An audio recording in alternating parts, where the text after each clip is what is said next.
یہ سورۃ النساء کی 8ویں آیت، ایک پہلو سے تو ہم مکمل کر چکے ہیں، مگر ایک پہلو ابھی باقی تھا۔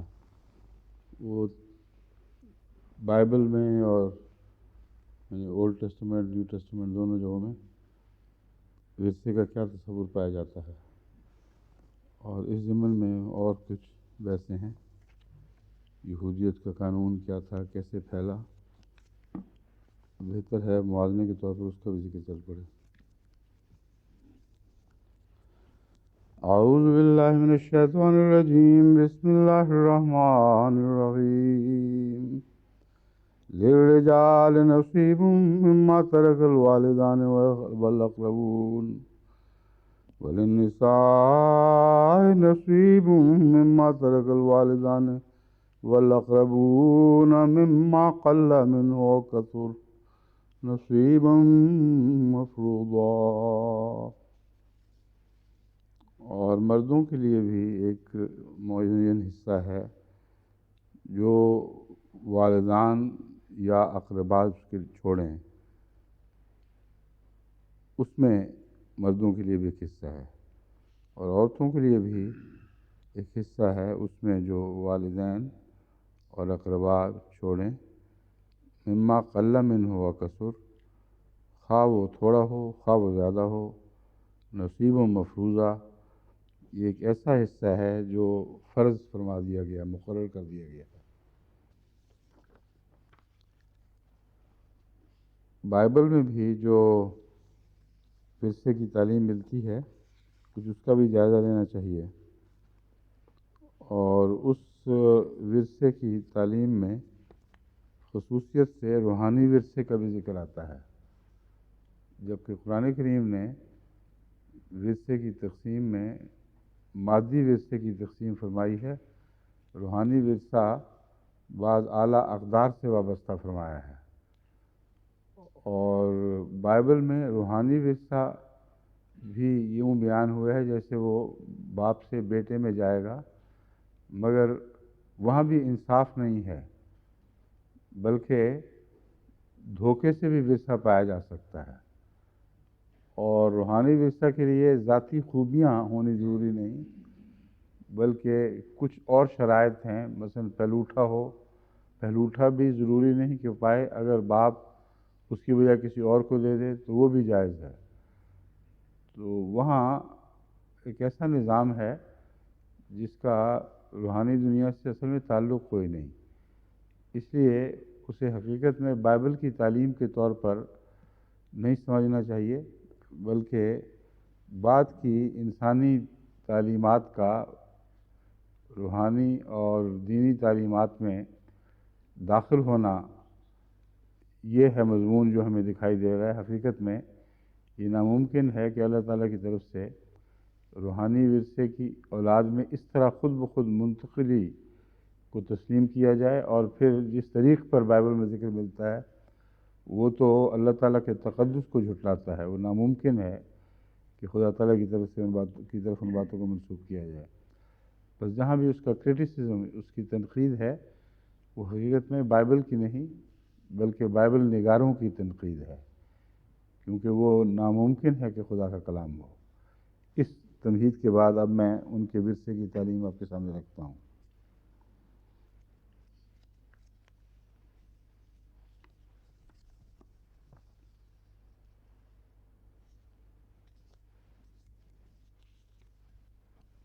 یہود کا قانون وراثت، لا آف انہیریٹنس، کچھ تو بائبل پر مبنی ہے، کچھ یہود کے جو علماء ہیں بڑے بڑے، انہوں نے مل کے مختلف وقتوں میں اس قانون میں ترمیم کی ہے، اور بعض رواجات کو اس میں داخل کیا ہے۔ بعض مختلف ممالک میں رائج الوقت قوانین کو پیش نظر رکھ کر کچھ ترمیمات کرتے رہے ہیں۔ اس وقت جو یہودی شریعت ہے وہ ان علماء کی تخلیق ہے، اس میں بائبل بھی شامل ہے، مگر اس کے علاوہ علماء کی کونسل نے جو فیصلے کیے، جب علماء یہودی علماء زور پکڑ گئے تو وہ تالمود کتاب جو بنی ہے وہ اسی سے بنی ہے۔ اکثر علماء کے فیصلے تک محدود رہتی ہے، اور اس سے کوئی غرض نہیں کہ آیا وہ فیصلہ میں ہی بائبل پر مبنی تھا یا نہیں تھا۔ تو اب جو رائج قانون ہے وہ تالمود بن گیا ہے، مگر اس میں بائبل کے بھی حوالے ہیں، اس لیے سب باتیں دوہرے طور پر ملی ہیں۔ اول بائبل میں دخل اندازی ہوئی اور خدا کی باتوں کے ساتھ انسانی باتیں داخل کر دی گئیں۔ پھر جو کچھ بائبل نے دیا اسے انسان نے ترمیم شدہ صورت میں، یعنی ان کے علماء نے پھر یہود قوم کو دیا۔ تو ایک نہیں بلکہ دوہری غلطی ہے، اور مگر بعض دفعہ بعض غلطیاں پہلی غلطیوں کی اصلاح بھی کر دیتی ہیں۔ بس بعض یہود علماء کے فیصلے فطرت کے قریب تر ہیں ان فیصلوں کے مقابلے پہ جو بائبل میں ملتے ہیں، تو ان کا انحراف بتا رہا ہے کہ خود ان کو بھی یقین نہیں تھا کہ یہ خدا ہی کی تعلیم ہے، اس لیے وہ غلطی در غلطی بعضوں ایک دوسرے کو جیسا منفی کو کنسل کر کے مثبت بنا دیا کرتی ہے، ایسے ہی نتائج پیدا کر دیتی ہے۔ اب میں پہلے یہود قانون وراثت آپ کے سامنے رکھتا ہوں، اور اس کے بعد پھر باقی بائبل کے حوالے سے اور باتیں پیش کروں گا۔ ابتدائی عبرانیوں اور ان کے ہم اثر قدیم اقوام میں رواج کے طور پر مرنے والوں کا پلوٹھا اس کی جائیداد کا وارث اور خاندان کا سربراہ قرار پاتا تھا۔ اگر مرنے والے کی کوئی نرینہ اولاد نہ ہوتی تھی تو مرنے والا اپنے کسی قابل اعتبار دوست کو اپنا وارث قرار دیتا تھا، اور اس لحاظ سے وارث کا رشتہ دار ہونا بھی ضروری نہیں تھا۔ بس یہ جو حصہ ہے اس کو پیش نظر رکھنا ضروری ہے، ورنہ یہودی نظام اور کتاب کے جو احکامات ہیں ان کی سمجھ نہیں آئے گی۔ مالک کون ہے؟ وہ جس کی جائیداد ہے، یہ اصول پہلے تسلیم ہو گیا، اور ساتھ ہی یہ تسلیم ہو گیا کہ وہ ضروری نہیں کہ کسی دوسرے قانون کے تابع اپنی جائیداد کو خود بخود تقسیم ہونے دے۔ مرنے سے پہلے جو فیصلہ کر جائے گا وہ نافذ العمل ہوگا، اور وہ اپنی اولاد کے حق میں ہونا بھی ضروری نہیں ہے۔ یہ ہے بنیادی بات جو آپ کو میں سمجھا رہا ہوں۔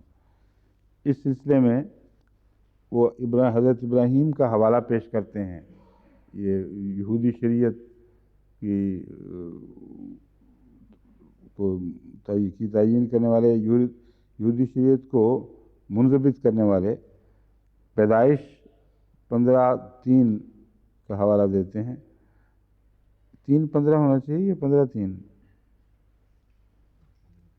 15 باب اور تیسری 3 آیت، ٹھیک ہے۔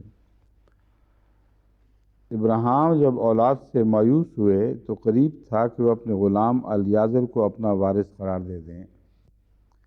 یعنی حضرت ابراہیم علیہ السلام اتنے بوڑھے ہو چکے تھے کہ وہ اپنی دانست میں اولاد سے محروم ہو چکے تھے، اور کسی بیٹے کی کوئی امید نہ رہی تھی۔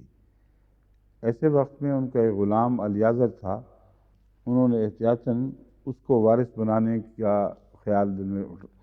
خیال پیدا کیا، یعنی کی بات سوچی، اور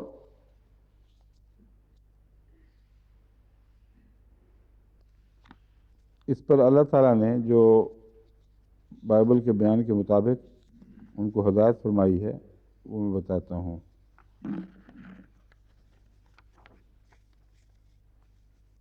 آگے کہیں رکھی گئی ہے، ہاں یہ ہے پیدائش باب 15 آیات 2-4۔ حضرت ابراہیم کو بائبل میں ابرام کہا جاتا ہے۔ ابرام نے کہا، اے خداوند خدا، تو مجھے کیا دے گا، کیونکہ میں تو بے اولاد جاتا ہوں، اور میرے گھر کا مختار دمشقی الیعزر ہے۔ یہ کہ ساتھ زیر لگی ہوئی ہے اس لیے الیعزر ہوگا، غالباً یہ ہے الیعزر۔ پھر ابرام نے کہا، دیکھ تو نے مجھے کوئی اولاد نہیں دی، اور دیکھ میرا خانہ زاد میرا وارث ہوگا۔ تب خداوند کا کلام اس پر نازل ہوا، اور اس نے فرمایا یہ تیرا وارث نہ ہوگا بلکہ وہ جو تیرے صلب سے پیدا ہوگا وہی تیرا وارث ہوگا۔ تو پہلی خوشخبری اولاد کی حضرت ابراہیم کو اس دعا کے نتیجے میں ملی، جو حضرت زکریا کی دعا سے کچھ مشابہ دکھائی دیتی ہے۔ یوں کہنا چاہیے کہ حضرت زکریا کی دعا اس دعا کے مشابہ ہے کہ میں بوڑھا ہو گیا، بال سفید ہو گئے، ہڈیاں گل گئیں، اور میں بظاہر بے اولاد جاتا ہوں، مگر تیرے فضل سے نہ مایوس نہیں ہوں۔ تجھے پکار کر مایوس ہونے کی بدبختی مجھے نہیں ہے، یہ ناممکن ہے۔ بہت زیادہ طاقتور دعا ہے، مگر جس رنگ میں حضرت ابراہیم کی دعا پیش کی گئی ہے، اصل میں پورا مقام حضرت ابراہیم علیہ السلام کا اس میں ظاہر نہیں کیا گیا۔ قرآن کریم نے اس مضمون کو اور طرح پیش فرمایا ہے۔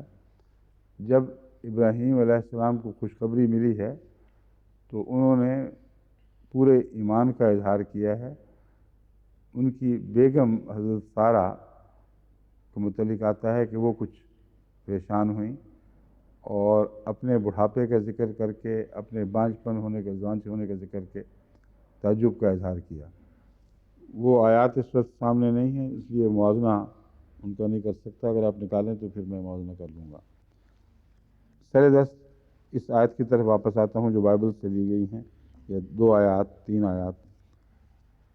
حضرت ابراہیم کے متعلق یہ ہے جو تیرے صلب سے ہوگا وہی تیرا وارث ہوگا۔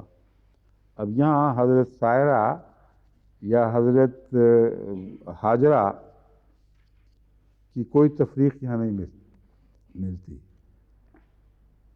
اگر حضرت اسماعیل اس وقت تک پیدا ہو چکے ہوتے تو بائبل سے یہ ثابت ہوتا ہے کہ حضرت ابراہیم یہ دعا مانگ یہ کہہ ہی نہیں سکتے تھے کہ میں اپنے غلام کو بنا رہا ہوں۔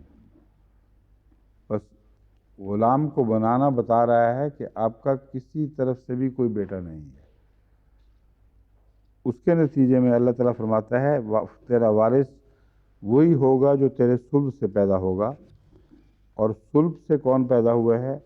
سب سے پہلے حضرت اسماعیل پیدا ہوئے ہیں، نہ کہ حضرت اسحاق۔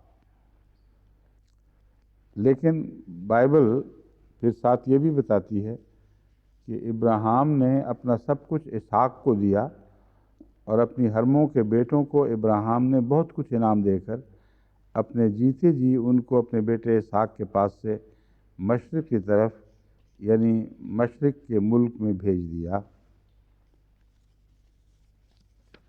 یہ جو آیت ہے یہ مزید الجھاؤ پیدا کر دیتی ہے صورتحال کو سمجھنے میں، کیونکہ مشکل اس میں یہ ہے کہ حضرت اسماعیل کا تو اس میں ذکر ہی کوئی نہیں۔ ربقہ تھیں تیسری بیوی، فتورہ تھیں، ہاں۔ ربقہ تو ان کی تھیں، حضرت اسحاق کی، یعقوب کی، اسحاق کی، ہاں، جن سے عیسو اور اسحاق جڑواں پیدا ہوئے تھے، ہاں۔ تو یہ قطورہ تھیں، ایک اور بیوی حضرت ابراہیم علیہ السلام کی، اور وہ ان کے متعلق بائبل میں ہے کہ وہ بیوی کے طور پر آئی ہیں، حرم میں لونڈی کے طور پر نہیں آئیں۔ اس لیے یہ سارے جھگڑے جو انہوں نے اٹھائے ہیں، لونڈی وارث کا بچہ وارث ہو سکتا ہے کہ نہیں، اور بیوی کے مقابل پر لونڈی کی کیا حیثیت ہوگی، یہ سارے صرف اسلام کی دشمنی میں، اور یا اس سے پہلے حضرت اسماعیل کی دشمنی میں حضرت اسحاق کو ترجیح دینے کی خاطر یہ قصے بنائے گئے ہیں۔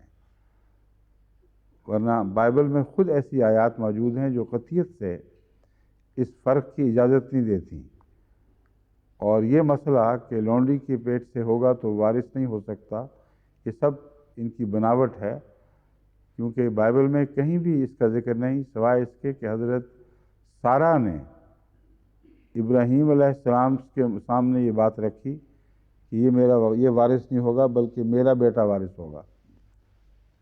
اس پر اللہ تعالیٰ نے حضرت ابراہیم علیہ السلام کی دلداری فرمائی ہے، فرمایا کہ اس کی باتوں کو برا نہ منا، یہ نہیں کہا کہ یہ میرا حکم ہے اس لیے تو اس بات کو تسلیم کر، یہ فرمایا ہے کہ اس کی باتوں کو دل کو نہ لگا، یہ عورتیں کیا کرتی ہیں ایسی باتیں، تو اس کو شریعت قرار دے دینا اس کا قطعاً کوئی دور کا بھی جواز نہیں. یہ جب ایک اور جب موقع آئے گا آگے تو میں اس کو ایک دوسری حوالے سے بھی ثابت کروں گا کہ خدا تعالیٰ کے نزدیک جو ابراہیم علیہ السلام کی صلب سے پیدا ہوا، اسماعیل بھی وہی بیٹا تھا، اور اسماعیل پہلا تھا اور اسحاق بعد میں آئے.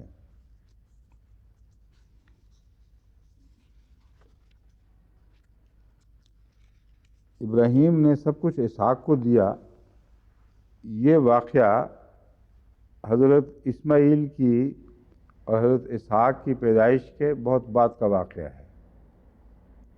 اور اس وقت وہ جو دوسری بیگم تھیں، ان کے بہت سے بچے تھے جن کی پوری لسٹ بائبل میں موجود ہے. ان بچوں کو اور ان کی والدہ کو بہت کچھ دے کر رخصت کیا. حضرت اسماعیل اس میں قطعاً شامل نہیں ہوتے، کیونکہ حضرت اسماعیل کو تو بے آب و گیا وادی میں ایک مشکیزہ اور چند کھجور دے کر چھوڑ کے واپس آ گئے تھے، اور اسماعیل تو اس وقت چھوٹے تھے بالکل. تو یہ کہنا کہ اسماعیل بھی گویا اسی آیت کے تابع ہیں بالکل غلط ہے. حضرت اسماعیل کو خدا کے سپرد کر کے آئے ہیں اور اپنے دنیاوی جائیداد کا ورثہ نہیں دیا. بیوی کی بات مانی ہے، خدا کا حکم نہیں ہے، مگر اللہ تعالیٰ نے اجازت دی کہ اس کو لے جا اور اس کو الگ کر دے. یعنی خدا خود اس کا نگران بنا، خدا خود اس کا کفیل ہوا، اور حضرت ابراہیم کو اجازت دی کہ سارہ کی مرضی کر لے، مگر وہ شریعت نہیں بنتی. ایک عورت کی مرضی کو خدا کی اجازت سے وقتی طور پر اختیار کیا گیا ہے.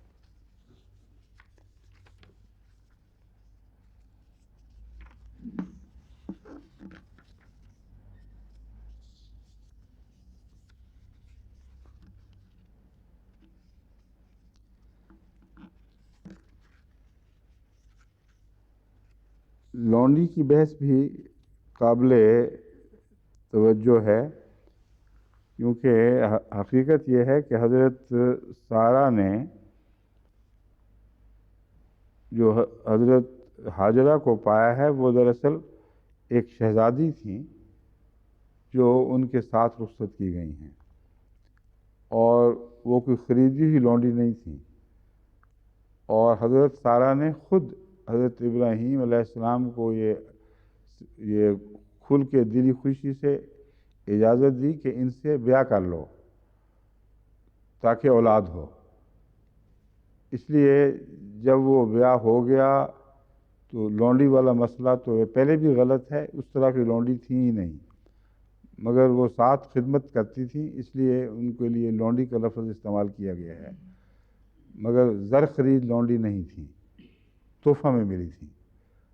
دوسری بات یہ ہے کہ جب وہ بیٹا پیدا ہو گیا تو پھر جیلسی شروع ہوئی ہے.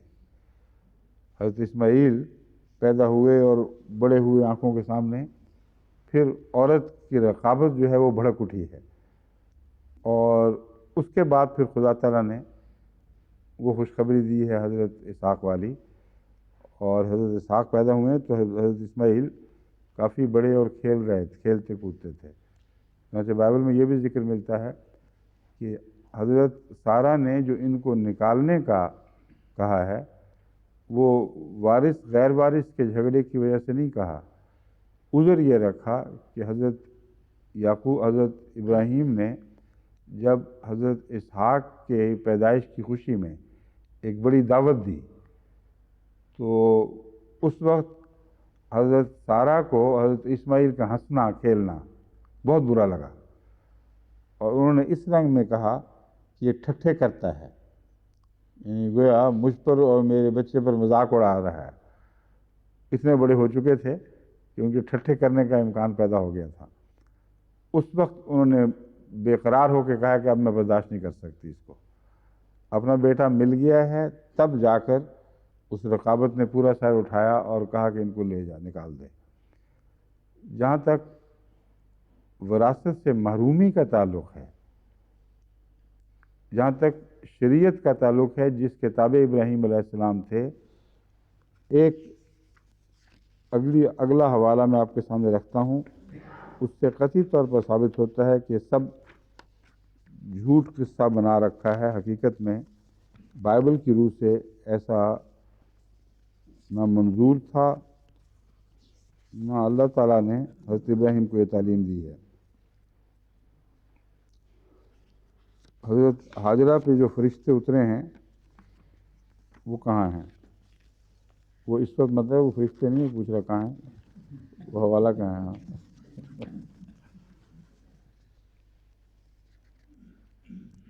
استثناء باب 16 آیت نمبر 6 تا 12۔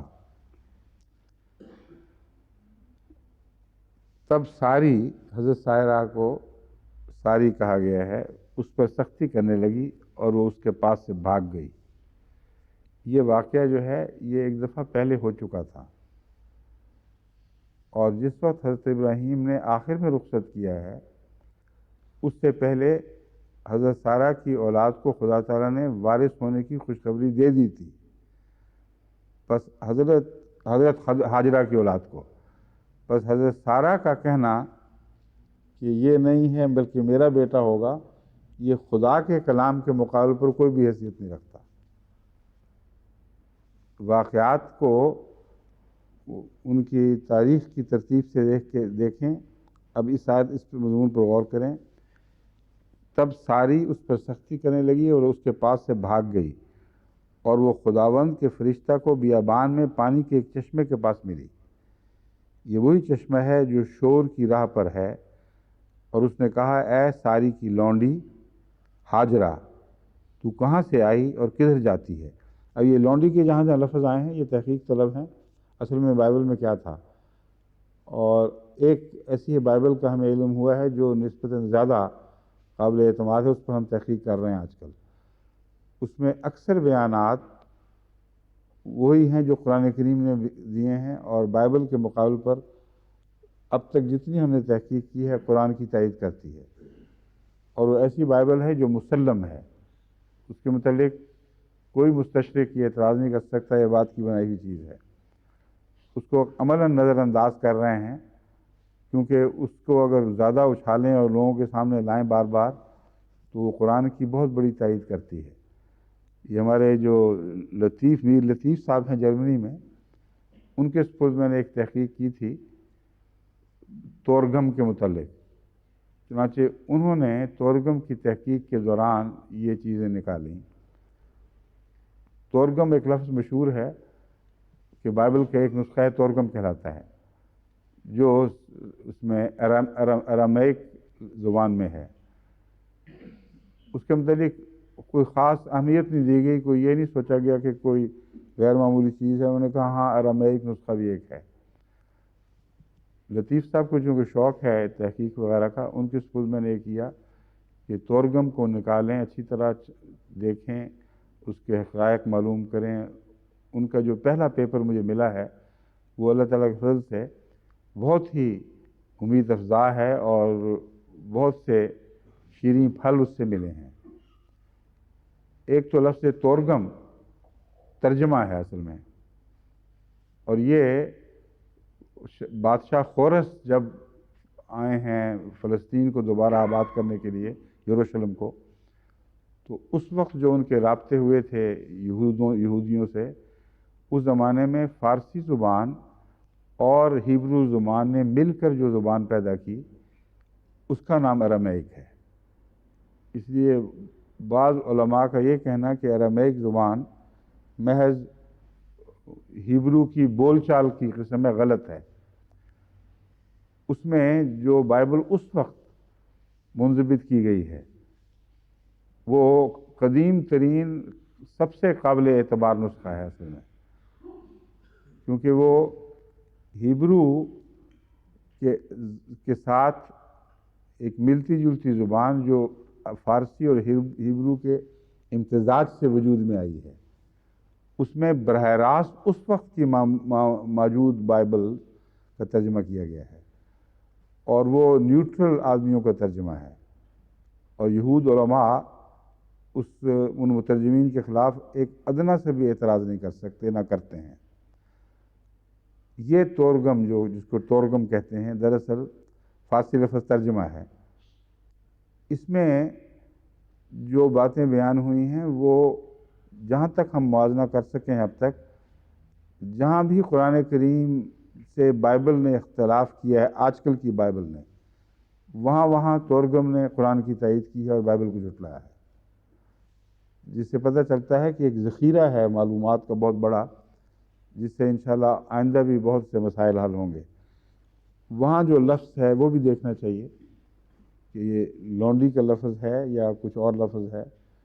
ہو سکتا ہے فارسی کنیز ہو، جو ایک لڑکی کے متعلق بھی آ جاتا ہے، لونڈی کے متعلق بھی آ جاتا ہے، مگر یہ تحقیق طلب باتیں ہیں، ضمناً میں نے بیان کی ہیں۔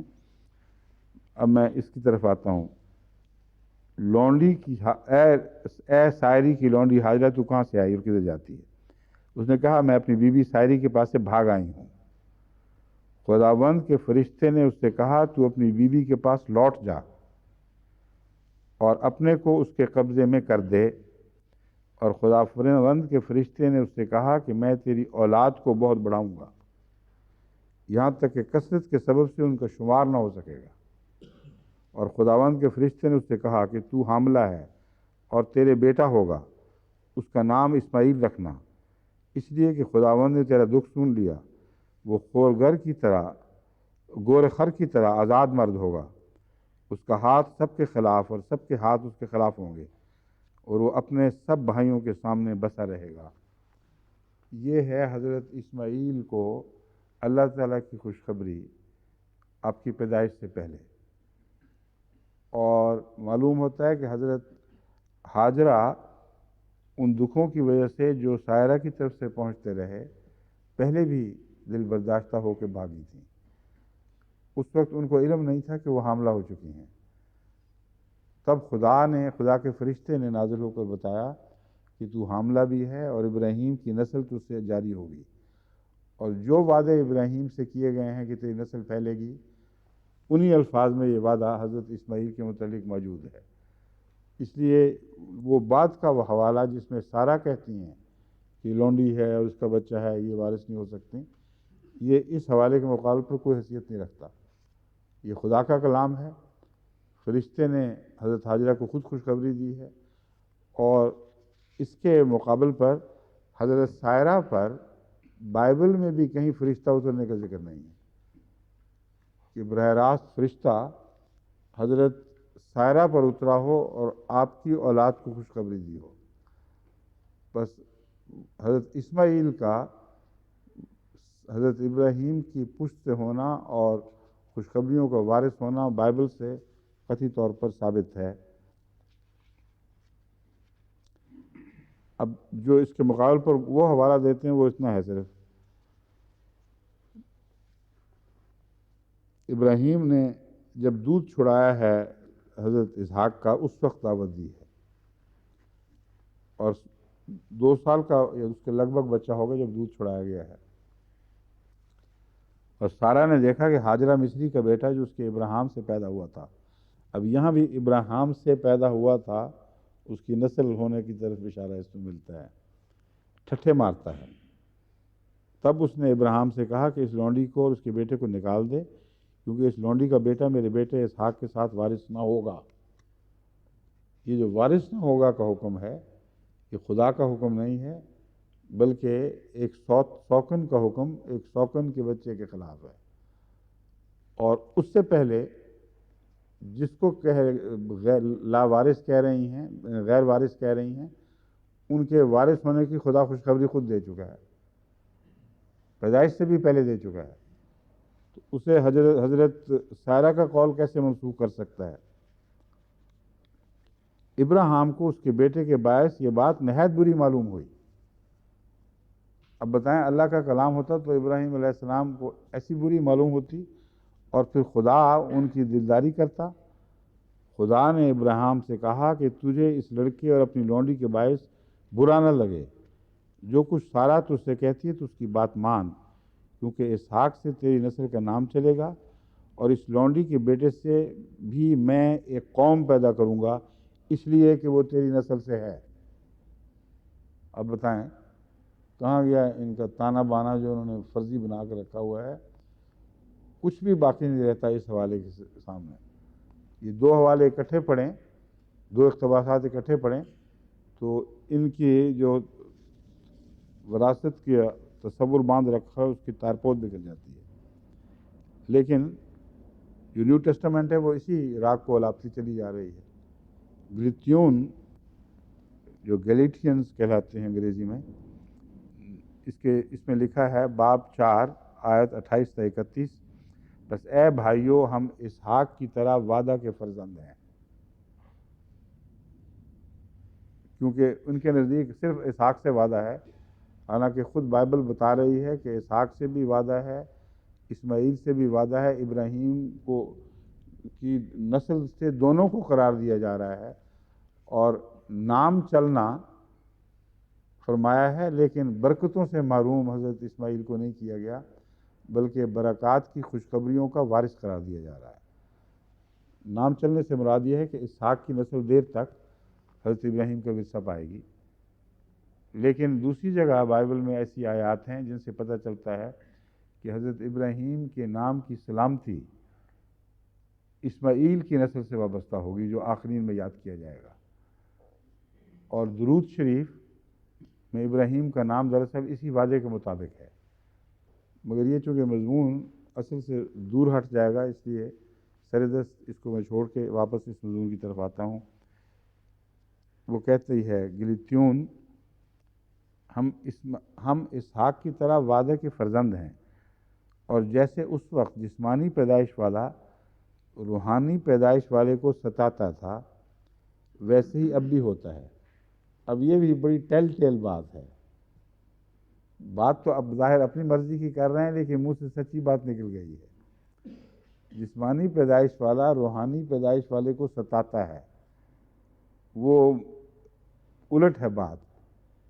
اسماعیل اسحاق کو نہیں ستاتے تھے، اسحاق کی وجہ سے اسماعیل ستائے گئے اور ان کی والدہ ستائی گئیں. مگر کتاب مقدس کیا کہتی ہے؟ یہ کہ لونڈی اور اس کے بیٹے کو نکال دے، کیونکہ لونڈی کا بیٹا آزاد کے بیٹے کے ساتھ ہرگز وارث نہ ہوگا. یہ کتاب مقدس کوئی نہیں کہتی، حضرت سائرہ کہہ رہی تھیں. کتاب مقدس نے اس کا رد فرمایا ہے، خوب بات کھولی ہے کہ ابراہیم کی نسل سے ہے اسماعیل اور ضرور وارث ہوگا، اور قوموں کی بڑھنے کی جو برکت ہے وہ اس سے وابستہ فرمائی ہے. اور اسحاق سے چونکہ فوری طور پر نام چلنا تھا، اس لیے وہ خوشخبری اسحاق کے حق میں بھی بیان کی. بس اے بھائیو ہم لونڈی کے فرزند نہیں بلکہ آزاد کے ہیں. اور اس طرح حضرت اسماعیل کو بے حقیقت اور بے حیثیت کر کے الگ پھینکا گیا، اور مسیح نے ہمیں آزاد رہنے کے لیے آزاد کیا ہے. آزاد رہنے کے لیے آزاد کیا کہ ہم جو آزاد ہیں ہی ان کو کس طرح آزاد کیا؟ یہ تو ویسی بات ہے، کسی نے کہا تھا میرے گھوڑے پہ کاٹھی ڈال دو، تو کسی نے عرض کیا نوکر نے کہ حضور کاٹھی ڈالی جا چکی ہے. وہ مصروف تھا، اس نے کہا ایک اور کاٹھی ڈال دو. تو ایک آزادی کو دوبارہ کیسے آزاد کیا؟ یہ فرضی قصے صرف لفاظیاں ہیں، ان کی کوئی حقیقت نہیں ہے. اصل میں یہ اسماعیل کی نسل سے ایک تعصب چلا آ رہا ہے جو پرانا ہے، سوکناپے کا تعصب، جسے اللہ نے قبول نہیں فرمایا اور ابراہیم کی دلداری کی اور وعدہ کیا کہ اس بیٹے سے میں ضرور برکت تمہاری نسل تجھے دوں گا، کیونکہ یہ تیری نسل سے ہے.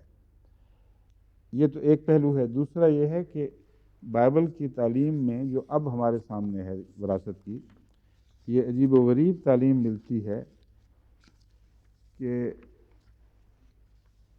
ایسا بیٹا تو وارث ہو سکتا ہے جو ناجائز ہو، جس کی شریعت میں کوئی حیثیت نہ ہو، لیکن لونڈی کا بیٹا وارث نہیں ہو سکتا. یہ جو تعلیم ہے یہ ظاہر ہے کہ اسی تعصب کا شاخسانہ ہے، کیونکہ دل میں ایک آگ لگی ہوئی تھی کہ اسماعیل روحانی ورثہ جب پا جائیں گے تو ہماری نسل اپنے اختتام کو پہنچے گی، اور وہ نسل ہمیشہ کے لیے جاری ہو جائے گی جو ابراہیم کی دائمی آنے والی نسل ہے. وہ اسماعیل سے جاری ہوگی، یہ اس کی پیش بندیاں کی جا رہی ہیں، اس کے رستے بند کرنے کی خاطر یہ ساری تدبیریں اختیار کی جا رہی ہیں۔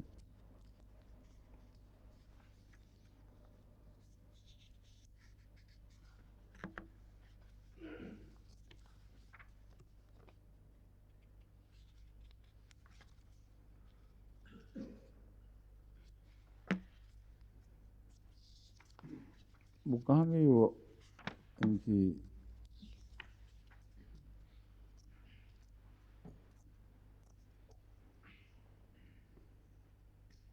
ایک تو یہ تعلیم شاید اس میں ذکر ہو، میں نے جہاں پڑھا تھا وہ آگے سے آ جائے۔ ایک حوالہ یہ ہے ورثے سے متعلق، گنتی باب 36 آیات 6 تا 9۔ گنتی اس کو نمبرز کہتے ہیں، جو انگریزی بائبل میں نمبر، اس کو اردو میں گنتی کہتے ہیں۔ سو سلاف ہاد کی بیٹیوں کے حق میں خداوند کا حکم یہ ہے کہ وہ جن کو پسند کریں انہی سے بیاہ کریں، لیکن اپنے باپ دادا کے قبیلہ ہی کے خاندانوں میں بیاہی جائیں۔ وہ جو کل میں نے بیان کیا تھا نا، آج کل بدرسمیں پھیل گئی ہیں، یہ اس زمانے میں ان میں بھی پھیلی ہوئی تھیں، کیونکہ یہ جھگڑا تھا کہ ہماری جائیداد ورثے کے نتیجے میں دوسروں میں نہ چلی جائے۔ حکم یہ ہے کہ جن کو پسند کریں ان سے بیاہی جائیں، لیکن اپنے باپ دادا کے قبیلہ ہی کے خاندانوں میں بیاہی جائیں۔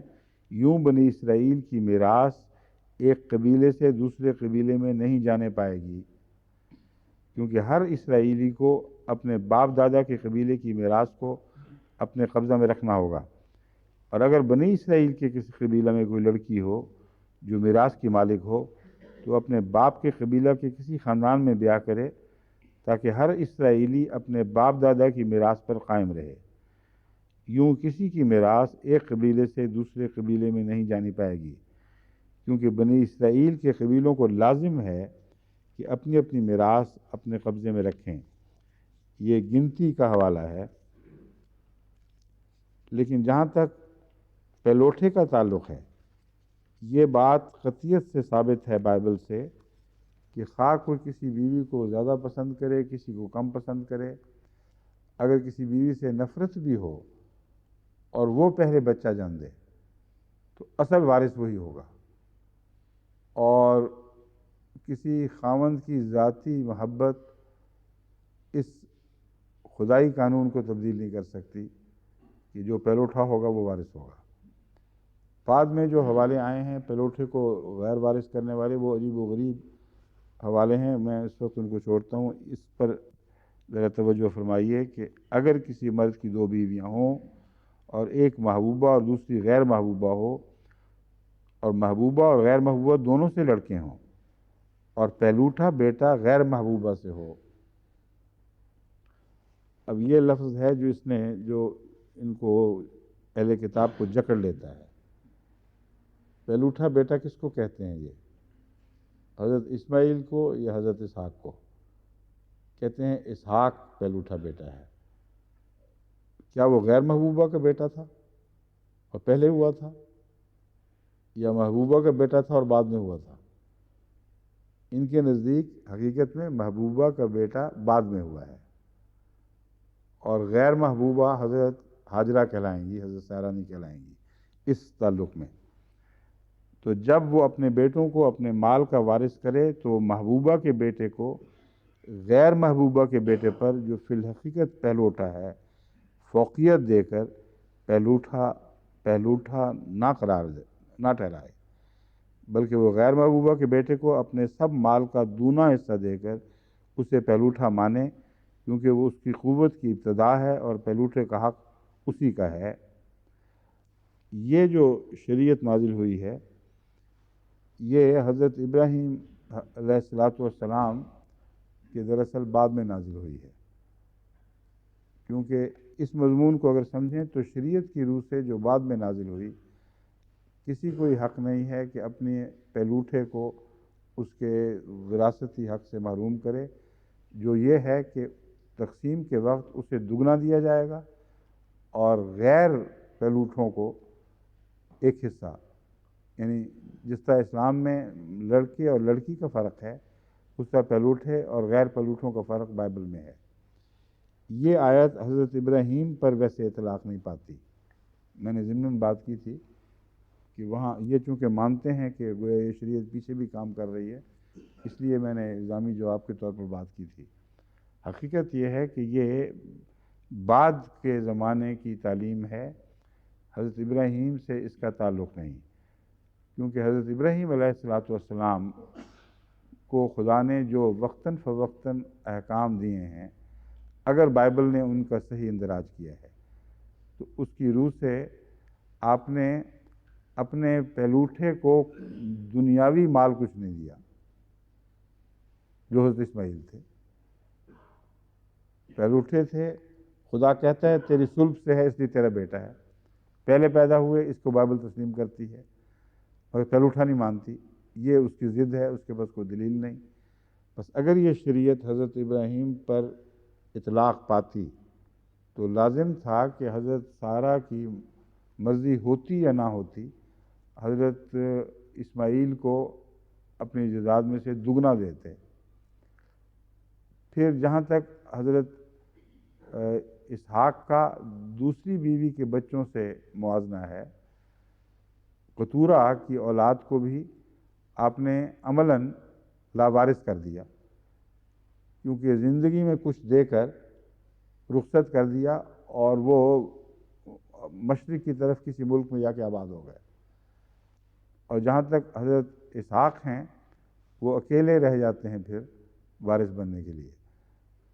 بس اگر یہ الہی منشاء کے مطابق حضرت ابراہیم کے لیے خصوصی احکامات نہیں تھے تو پھر حضرت ابراہیم خود الہی شریعت کو توڑنے والے بنتے ہیں. بس اصل میں جو تورات کا آغاز ہے، یہ ہے اصل بنیادی بات. اس ضمن میں میں نے پہلے بھی اپنے محققین سے کہا تھا، تحقیق کرنے والے جو کہ نئی نسلیں پیدا ہو رہی ہیں، کہ تورات کا آغاز کا پتہ کریں.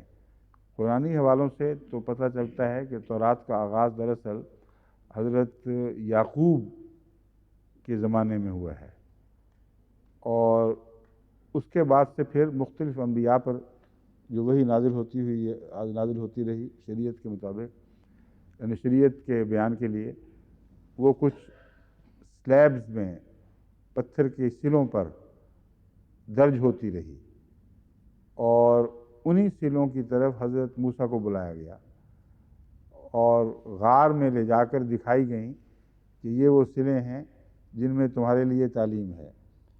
یہ وہی تعلیم ہے جس کے متعلق قرآن کریم فرماتا ہے کہ جب تک تورات نہیں نازل ہوئی اس وقت تک حضرت اسحاق نے اپنی مرضی سے اپنے لیے جو چیزیں پسند کی تھیں اور ناپسند کی تھیں، وہی اسی تعلیم پر عمل کرتے رہے، یہاں تک کہ تورات میں پھر جا کر ایک اور تعلیم داخل ہو گئی.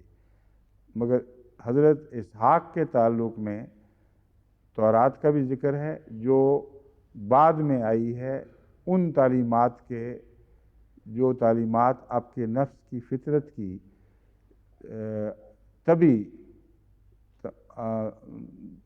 فطرت کے طبی تقاضوں کے مطابق تھی.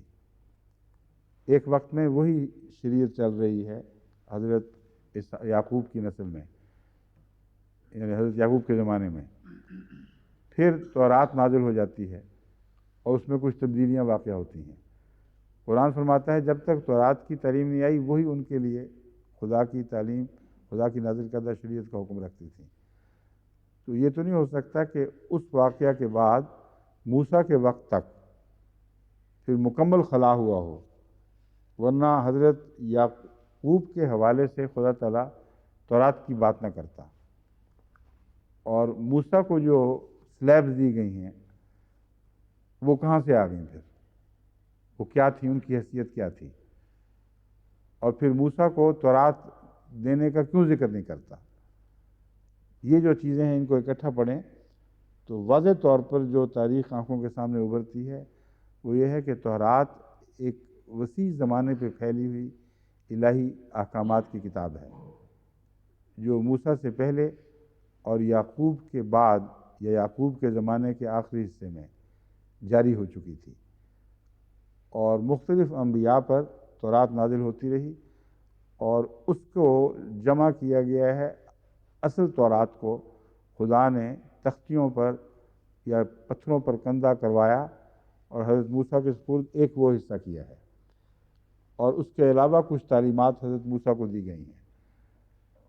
یہ ہے تورات جو انبیاء پر نازل ہوئی۔ اس کو قرآن کریم حضرت موسیٰ پر نازل ہونے والی کتاب نہیں کہتا، بلکہ حضرت موسیٰ کو کتاب دی ہے یہ کہتا ہے، تورات دی ہے یہ کہیں نہیں فرماتا، کیونکہ تورات میں دوسرے نبی بھی حصے دار تھے۔ بس اس پہلو سے یہ میں عرض کر رہا ہوں کہ یہ بائبل کی آیت اگرچہ حضرت ابراہیم کے قول سے فعل سے متصادم ہے، اور یوں معلوم ہوتا ہے کہ حضرت ابراہیم خود خدا کی تعلیم پر عمل نہیں کرتے، مگر یہ غلط بات ہے۔ یہ تعلیم بعد کی بات ہے۔ حضرت ابراہیم کو جستہ جستہ وہ تعلیم دی گئی ہے جو آپ کی ذات سے تعلق رکھتی ہے، اور یہ تعلیم بعض انبیاء کو امت کی تعلیم سے الگ دی جا سکتی ہے۔ جیسا حضرت ابراہیم سے ہوا ویسے ہی حضرت صلی اللہ علیہ وآلہ وسلم سے بھی ہوا، اور اس پہلو سے اہل کتاب کو حضور صلی اللہ علیہ وسلم کے متعلق ان استثنائی آیات پر اعتراض کا کوئی حق نہیں ہے۔ جو نبی جس پہ شریعت نازل ہوتی ہے یا جو کسی امت کا باپ ہے، اس کے خصوصی حالات میں ایسی تعلیم نازل ہو سکتی ہے جو عامت الناس کے لیے مستقل قانون سے مختلف ہو۔ اور ابراہیم علیہ السلام کو دیکھ لیں، اس بائبل کی تعلیم سے مختلف تعلیم ملی ہے، تبھی انہوں نے اس پر عملی مختلف طریقے سے کیا ہے۔ فقہا نے جو خلاصہ نکالا ہے ان کی شریعت کا، وہ یہ ہے بیٹے اور ان کی اولاد، بیٹیاں اور ان کی اولاد، والد، بھائی اور ان کی اولاد، بہنیں اور ان کی اولاد، دادا، والد کے بھائی اور ان کی اولاد، والد کی بہنیں اور ان کی اولاد، پردادا، یہ سارے بائبل کی روح سے وارث کہلا رہے ہیں، جبکہ حقیقت میں بائبل میں ان سب کا ذکر نہیں ملتا۔ بس جو موجودہ شریعت ہے یہود کی، اس میں ورثہ انہوں نے یا اپنی عقل سے بنایا ہے یا رواج سے متاثر ہوئے ہیں۔ انہوں نے قریبی رشتہ دار کے الفاظ سے استدلال کرتے ہوئے خاوند کو بھی ورثاء میں شامل کر لیا ہے، اور تمام بیٹوں کو برابر کا حصہ ملے گا سوائے پہلوٹھے کے۔ یہ بات یہود نے رکھی ہے اپنے سامنے۔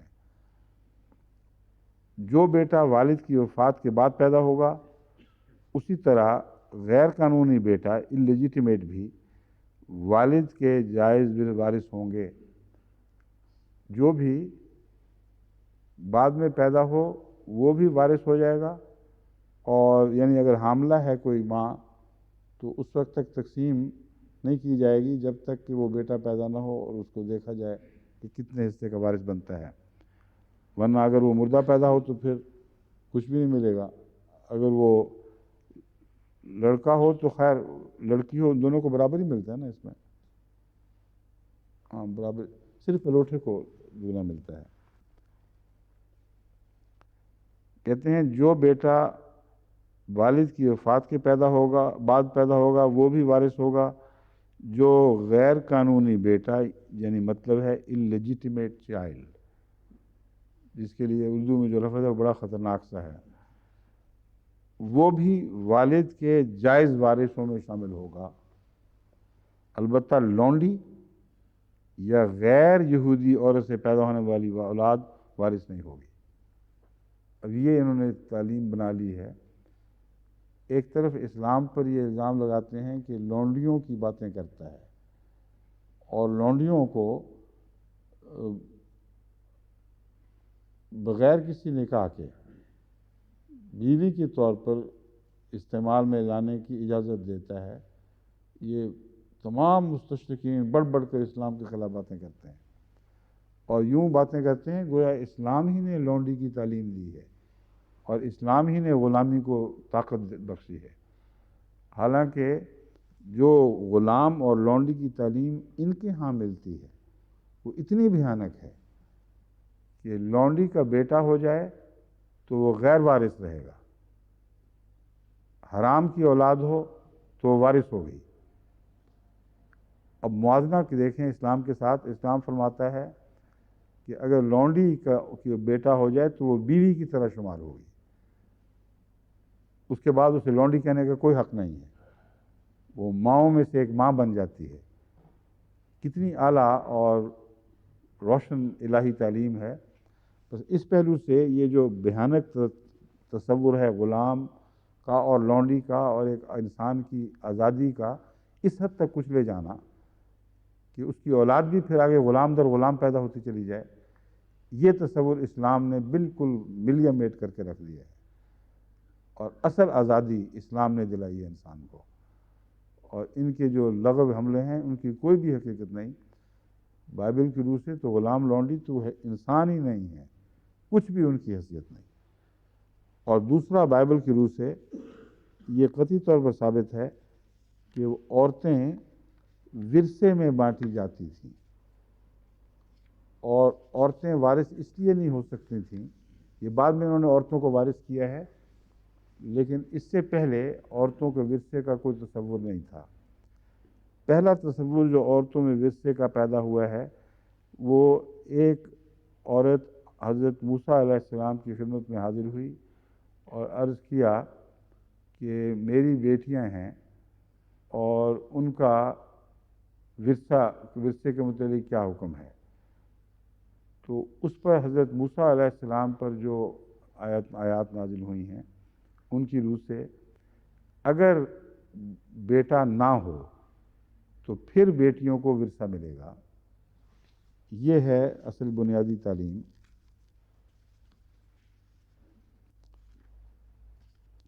حضرت موسیٰ اس کا ذکر کرتے ہوئے یوں فرماتے ہیں، گنتی باب 26 آیت 6 تا 11، صلاحات کی بیٹیاں ٹھیک کہتی ہیں، یعنی ان کی ماں ہی نہیں بلکہ بیٹیوں نے بھی مل کے شکایت کی ہوگی، ان کے باپ کے بھائیوں کے ساتھ ضرور ہی میراث کا حصہ دینا، یعنی ان کو ان کے باپ کی میراث ملے، اور بنی اسرائیل سے کہے کہ اگر کوئی شخص مر جائے اور اس کا کوئی بیٹا نہ ہو تو اس کی میراث اس کی بیٹی کو دینا۔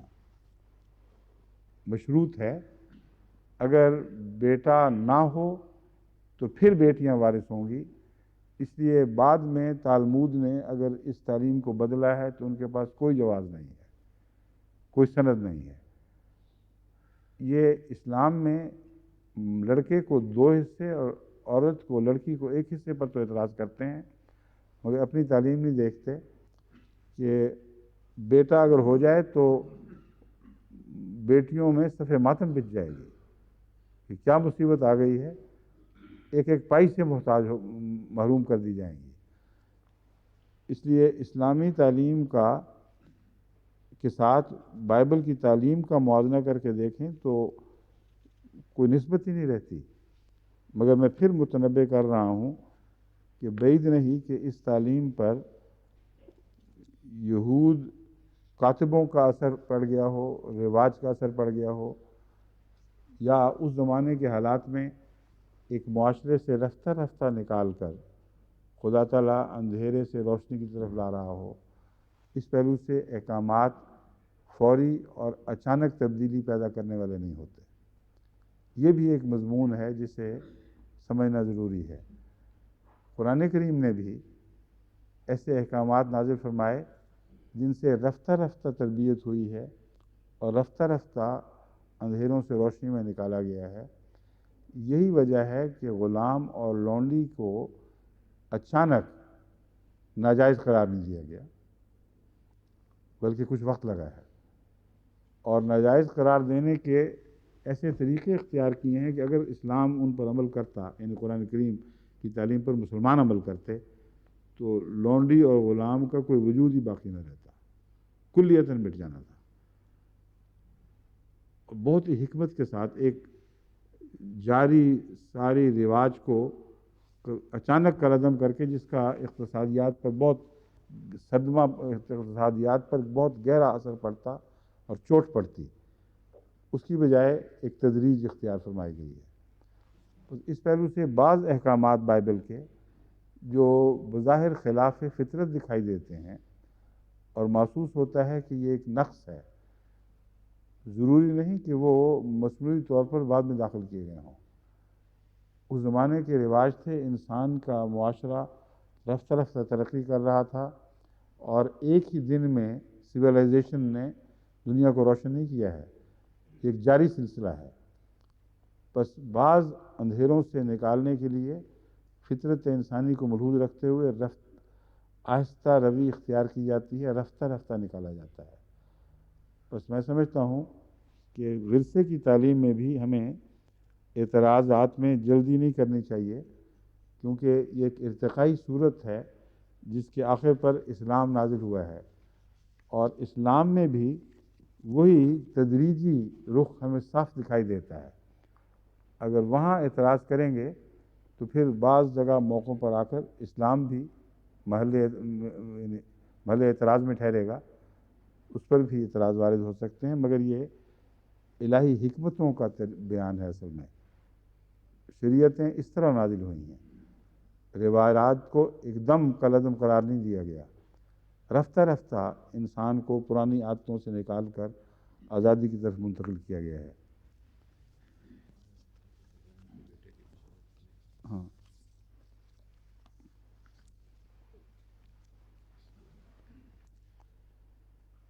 حضرت ابراہیم علیہ السلام کو جو بیٹے کی بشارت دی گئی ہے قرآن کریم میں، وہ یوں ہے: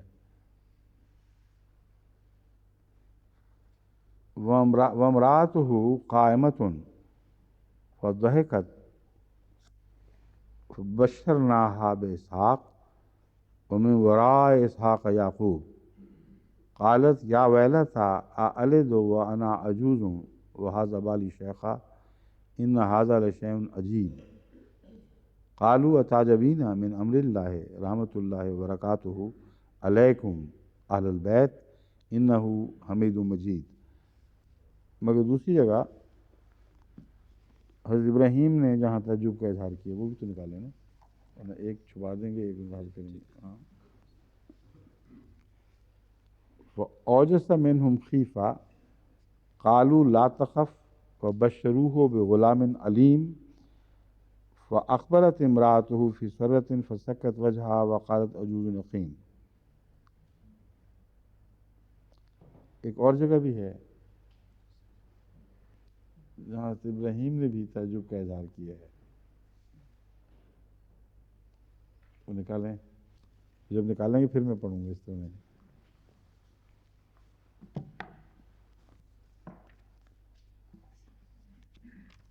اچھا، یہ تو اس آیت کے حوالے سے بنی اسرائیل کو دی جانے والی تعلیم کا ذکر چھڑ گیا تھا۔ اب میں اگلی آیت کی طرف جاتا ہوں، اور اس ضمن میں کچھ ایسی باتیں بھی ہیں جس کا اس گزری ہوئی آیت سے بھی تعلق ہے، وہ انشاءاللہ اس تفسیر کے دوران میں آپ کے سامنے رکھوں گا۔ اعوذ باللہ من الشیطان الرجیم، بسم اللہ الرحمن الرحیم۔ وَإِذَا حَضَرَ الْقِسْمَةَ أُولُو الْقُرْبَى وَالْيَتَامَى وَالْمَسَاكِينُ فَارْزُقُوهُم مِّنْهُ وَقُولُوا لَهُمْ قَوْلًا مَّعْرُوفًا۔ اور جب ترکے کی تقسیم کے وقت دوسرے قرابت دار، حضر القسمتہ اولو القربہ، دوسرے کا جو لفظ ہے وہ بریکٹ میں حضرت مسلم مؤد نے رکھا ہے، جو لفظی ظاہری ترجمہ ہے اس میں دوسرے کا ذکر نہیں ملتا، بس ظاہری طور پر جو بیان ہے وہ اتنا ہے کہ جب بھی وراثت کی تقسیم کے وقت، قسمتہ سے مراد وراثت کی تقسیم، اولو القربہ قرابت دار یا اقربا آئیں، والیتامہ اور یتیم بھی آئیں، والمسکینوں اور مسکین بھی حاضر ہوں، فارزقوہم منہ تو اس میں سے ان کو بھی کھلاؤ پلاؤ، ان کو بھی حصہ دو، وقولوا لہم قولا معروفا اور انہیں ان سے اچھی بات، حسن بات کرو جو ان کی دل آزاری کے موجب نہ بنے۔ یہ پہلی آیت ہے،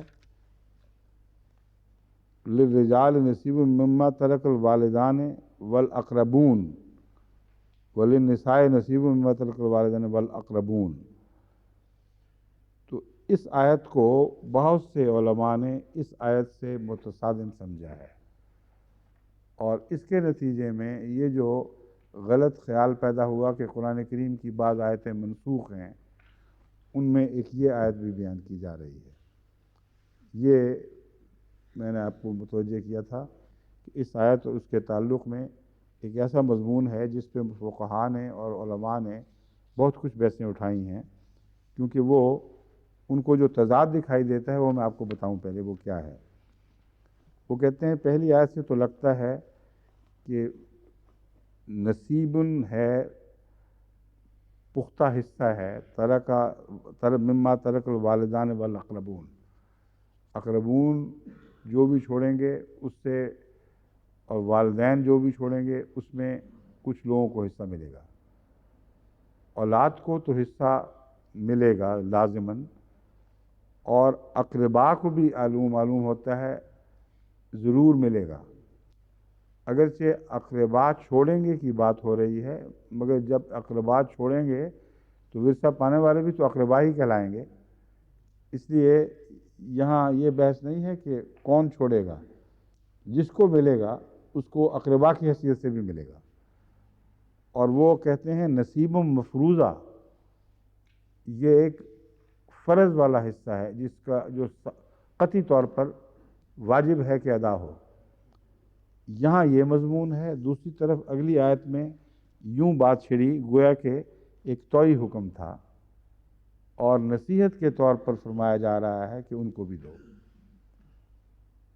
اذا حضر القسمۃ اولو القربى والیتامى والمساکین فارزقوہم منہ وقولوا لہم قولا معروفا، ان کو اس میں سے کچھ دو اور قول معروف کرو، ان سے اچھی حسن بات کرو۔ ایک یہ ہے جو الجھن ان کو پیدا ہوئی ہے۔ دوسری یہ الجھن بنتی ہے کہ اذا حضر القسمۃ اولو القربى والیتامى والمساکین فارزقوہم منہ میں یہاں حکم ملتا ہے کہ ضرور ان کو دو، اور جو پہلی آیت کو بعض مفہوم سمجھے ہیں وہ یہ ہے کہ جو نصیب مقرر ہو چکا ہے وہی تمہیں دینا ہے، اس کے علاوہ کچھ نہیں۔ اس جگہ اقربا کا ذکر تو ہے، یتاما کا نہیں ہے، مساکین کا نہیں ہے، اور اس آیت نے جن کو حصہ دینا ہے ان کی قسمیں زیادہ بڑھا دی ہیں، تو گویا یہ ایک دوسرے سے متصادم ہیں۔ اس وجہ سے نسخ کا ایک خیال دلوں میں اٹھا ہے جو بالکل غلط اور بے حقیقت ہے۔ اس کے متعلق میں زیادہ وضاحت سے ان کے حوالے پیش کرنے کے بعد بات کروں گا۔ قسم یقسم قسما، قسم الشیء جزاہ، کسی چیز کو ٹکڑے ٹکڑے کر دیا۔ تقاسم القوم المال اخذ کل قسمہ منہ، یعنی ہر ایک نے مال میں سے اپنا اپنا حصہ لیا۔ فرض ہے کہ قسمہ کی بحث میں کوئی زیادہ جانے کی ضرورت نہیں ہے، یہ تقسیم کو کہتے ہیں۔ اس کی شان نزول کی بحث میں ابو حیان اندلسی نے یہ بیان فرمایا ہے، یہ آیت ایسے مالدار لوگوں کے بارے میں بغرض ترغیب اتری ہے جو جان کنی کے وقت اپنی وصیت میں جائیداد کو ترجیحات کی بنا پر تقسیم کرتے ہیں اور غیر وارث رشتہ داروں کو نظر انداز کر دیتے ہیں۔ اس طرح وہ غیر وارث وصیت سے بھی محروم ہو جاتے ہیں۔ ابن عباس، ابن مسیب، اکرمہ اور ضحاک کے نزدیک یہ آیت منسوخ ہے۔ انہوں نے کہا اس تقسیم کو اللہ تعالیٰ نے 3 حصوں میں منقسم فرمایا، جسے آیت میراث نے منسوخ کر کے ہر مستحق کو اس کا حصہ دیا، اور وصیت کو غیر وارث محروموں سے مخصوص کر دیا۔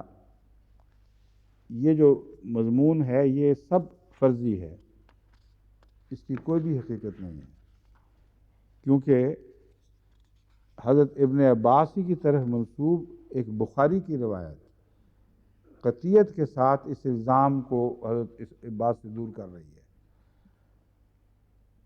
کتاب التفسیر ترجمہ یہ ہے، اکرمہ کہتے ہیں، اور اکرمہ کی طرف بھی حوالہ دیا گیا تھا کہ انہوں نے کہا یہ منسوخ ہو گئی ہے۔ اکرمہ کہتے ہیں کہ ابن عباس نے کہا ہے کہ یہ آیت وَإِذَا حَضَرَ الْقِسْمَةَ أُولُو الْقُرْبَى وَالْيَتَامَى وَالْمَسَاكِينَ محکم ہے، نہ صرف یہ کہ منسوخ نہیں ہے بلکہ متشابہات میں بھی داخل نہیں ہے، محکم ہے، منسوخ نہیں ہے۔ اکرمہ کے ساتھ اس حدیث کو سعید بن جبیر نے بھی ابن عباس سے روایت کیا ہے۔ اکرمہ حضرت عباس کے آزاد کردہ غلام تھے، بہت سے اور شاگرد بھی تھے، بکثرت ان سے روایات ملتی ہیں، لیکن سعید بن جبیر کی روایت اگر الگ سند سے آ جائے تو پھر حضرت عباس کے متعلق یہ روایت بہت قوی شمار ہوتی ہے۔ دو اکٹھے ہو جائیں جس بات پر، اس کے انکار کی کوئی گنجائش نہیں رہتی۔ بس یہ قطعی بخاری کی جو روایت ہے یہ اہل تفسیر کی ان روایتوں کو پارا پارا کر دیتی ہے۔ پہلا تقسیم کا عمل یہ کرتی ہے، قسمہ کا مطلب ہوتا ہے ٹکڑے ٹکڑے کر دینا، جزاہو، تو یہ محکم آیت ہے جو اس طرح اس روایت کو ٹکڑے ٹکڑے کر کے پھینک دیتی ہے، اس کی کوئی حقیقت نہیں ہے۔ قرآن کریم میں ناسخ منسوخ کا کوئی تصور نہیں ہے۔ حضرت مسیح موعود علیہ السلام نے اس مضمون کو حرف آخر کے طور پر ہمیشہ کے لیے ختم کر دیا۔ قرآن کریم میں ایک آیت کیا، ایک شوشہ بھی منسوخ نہیں ہے۔ اب اس تعلق میں حضرت مسیح موعود علیہ السلام نے جو اس کی تفسیر فرمائی ہے، جن آیات کو جوڑا ہے، وہ میں اب آپ کے سامنے پڑھ کے سناؤں گا، لیکن اس سے پہلے بعض اور علماء کی باتیں آپ کے سامنے رکھتا ہوں۔ امام جلال الدین سیوطی فرماتے ہیں کہ یحییٰ بن یامر سے مروی ہے کہ 3 مدنی آیات محکم ہیں، لوگوں کی اکثریت نے اس پر عمل نہیں کیا، یعنی اذا حضر القسمہ۔ ایک اور روایت کے سلسلے سے بھی یہی بات ثابت ہوتی ہے، اور اس کے علاوہ 2 اور آیتیں جو بیان کی گئی ہیں ان میں استئذان والذین لم یبلغوا الحلم منکم اور انا خلقناکم من ذکر و انثی یہ بیان کی گئی ہیں، مگر اس آیت کے محکم ہونے پر ایک اور دلیل بھی ہے۔ صاحب تفسیر القاسمی محمد جمال الدین صاحب تحریر فرماتے ہیں کہ حضرت عبد الرزاق سے روایت ہے کہ حضرت عبداللہ نے اپنے باپ عبد الرحمن بن ابو بکر کا ورثہ تقسیم کیا۔ اس وقت حضرت عائشہ حیات تھیں، یعنی زندہ تھیں۔ انہوں نے گھر کے ہر مسکین اور رشتہ دار کو ورثہ میں حصہ دیا اور یہ آیت تلاوت کی وَإِذَا حَضَرَ الْقِسْمَةَ أُولُو الْقُرْبَى۔ تو مراد یہ ہے کہ یہ ایک توئی نیکی کی طرف رغبت دلائی جا رہی ہے، اور پہلا جو ورثے کا دائمی اور بالا قانون ہے اس کو ہرگز منسوخ کرنے والی آیت نہیں، بلکہ یہ روشنی ڈال رہی ہے کہ اگر ورثہ قرآن کریم کی روح سے معین نہ ہوا ہو یا کسی موسی نے وصیت کے ذریعے کوئی ورثہ کسی کے حق میں معین نہ کیا ہو جتنا اسے اختیار ہے، یعنی 1/3 تک، تو اس صورت میں اس لیے کہ بعض لوگ غیر وارث ہیں مگر ہیں اقربا، یتامہ ہیں، ورثے میں ان کا ذکر نہیں، اس لیے ان کو محروم نہ کیا کرو۔ جب وہ آتے ہیں تعزیت وغیرہ کے لیے اور ورثے تقسیم ہوتے دیکھتے ہیں تو ان کی ضرورتوں کا خیال کیا کرو اور ان کو بھی کچھ دو۔ بس یہ ایک توہی حکم ہے جو پہلے واجبی حکم کو منسوخ نہیں کرتا، بلکہ اس کے ایک پہلو کو اور روشن کر رہا ہے۔ وہ یہ ہے کہ اقربا والا حکم ثانوی ہے، اول اولاد کا حکم ہے، اور اقربا اولاد کی محرومی کے بعد پھر درجہ بدرجہ ورثے پاتے ہیں، اور اقربا کا ورثہ بھی انسان اسی وقت پاتا ہے جبکہ والدین کا ورثہ اسے نہ ملا ہو اور اقربا نے اس کی پرورش کی ہو، تو اقربا کو حق ہے کہ پھر اس کے حق میں کچھ نہ کچھ چھوڑیں، اور اس پہلو سے وہ اقربا کے وارث بھی بنتے ہیں۔ مگر اقربا کا وارث بننا کوئی دائمی قانون نہیں، مشروط قانون ہے۔ 2 طرح سے وارث بنتے ہیں، اول یہ کہ اقربا ہی رہ گئے ہوں کسی کے سرپرست، یعنی کسی کے سرپرست والدین نہ ہوں، وہ مر چکے ہیں اور اقربا نے پرورش کی ہے، تو ایسی صورت میں اقربا کا سے توقع خدا تعالیٰ رکھتا ہے کہ ان بیچاروں کے بھی حصہ رکھنا جو تمہارے گھروں میں پرورش پا رہے ہیں، وہ 1/3 تک کی جو اجازت ہے اس میں سے وہ دیں گے ان کو پھر، لیکن معین حصہ تب ملے گا اگر آئندہ آیت میراث اقربا کا معین حصہ ان کو سپرد کرتی ہو۔ بس یہ جو پہلو ہے یہ ہے بہت توجہ طلب، کیونکہ میراث کی بات ہو رہی ہے، اس میں بڑے جھگڑے چلتے ہیں۔ اس آیت کا غلط استنباط کے نتیجے میں کہیں اور رائے قائم کر کے لوگ میراث کے مضمون میں ناجائز حرکتیں نہ شروع کر دیں، اس لیے میں بات کو کھول رہا ہوں۔ ایک وہ اقربا ہیں جن کے متعلق قرآن کریم نے واضح طور پر کوئی حصے وغیرہ کی بات نہیں کی ہے۔ وہ اقربا جو ہیں وہ اگر حصہ دیں تو یہ ان کی نیکی ہے اور ان کو اس کی ترغیب تحریض کی گئی ہے۔ کچھ اقربا وہ ہیں جن کے حصے کے متعلق آیت میراث ذکر کرے گی، اور وہ ذکر اسی طرح کرتی ہے جو میں پہلے خلاصہ بیان کر چکا ہوں کہ اگر وہ وارث جو براہ راست وارث ہونا چاہیے، جو اولا ہے، جس کو ذو الفرائض میں داخل کہتے ہیں یہ لوگ، وہ نہ ہو تو پھر اقربا میں سے فلاں فلاں کا یہ حصہ ہوگا۔ وہاں اقربا کا حصہ توئی نہیں رہتا، پھر وہاں فرضی ہو جاتا ہے۔ بس یہ جو فرمایا گیا ہے کہ نصیب مفروضہ، وہ کسی قسم کے تضاد کا حامل نہیں ہے، بلکہ بعض صورتوں میں اقربا کا ورثہ نصیب مفروضہ ہی ہے۔ ان صورتوں میں جہاں قرآن کریم نے آیت میراث میں اقربا کا ذکر کر کے فرمایا کہ فلاں نہ ہو تو یہ ہوگا، فلاں نہ ہو تو یہ ہوگا۔ اب کلالہ کی آیات ہیں، اسی صورت میں 2 قسم کے کلالوں کا ذکر ملتا ہے، جب ان کی بات آئے گی تو وہ آپ کے سامنے پوری کھل جائے گی۔ کلالہ کے لیے جو خدا نے اقربا کو حصے دلوائے ہیں وہاں وہ نصیب مفروضہ ہے، وہاں وہ توئی کی تعلیم نہیں ہے۔ بس توئی تعلیم اس صورت میں ہے جب کہ اقربا کے لیے کوئی نصیب مفروضہ نہ ہو، اور نصیب مفروضہ کا فیصلہ خدا نے کرنا ہے۔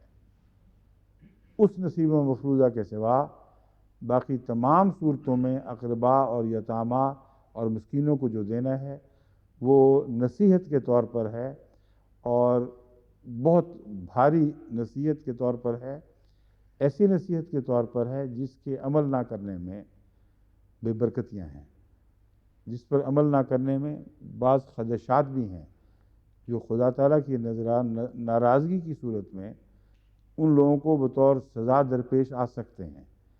یہ ہے مضمون جو ان 2 آیتوں کے تعلق کا مضمون ہے۔ امید ہے سمجھ آ گئی ہوگی سب کو، کیونکہ وراثت کے جو مسائل ہیں یہ کافی پیچیدہ ہوتے ہیں، اور علماء بھی آپس میں خوب الجھے ہوئے ہیں ابھی تک۔